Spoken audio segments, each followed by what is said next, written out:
ভুয়ো এনকাউন্টারে অভিযোগে রীতিমতো চাপে পড়েছে উত্তরপ্রদেশের যোগী সরকার।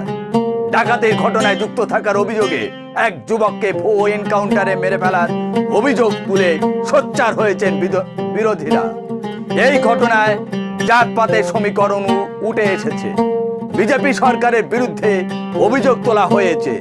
সব সময় জনগোষ্ঠীকে নিশানা করছে বিজেপি সরকার।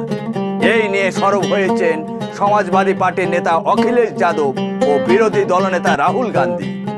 তাদের অভিযোগ, বিজেপি শাসিত রাজ্যগুলি আইন ও সংবিধানকে বুড়ো আঙুল দেখিয়ে চলছে।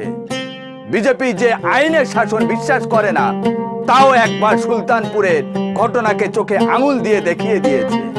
সুলতানপুরের মঙ্গেশ যাদবের এনকাউন্টারকে নিয়ে বিভিন্ন মহল থেকে প্রশ্ন উঠছে। যোগী সরকারের বিরুদ্ধে এর আগে একাধিকবার এনকাউন্টার নিয়ে প্রশ্ন উঠেছে।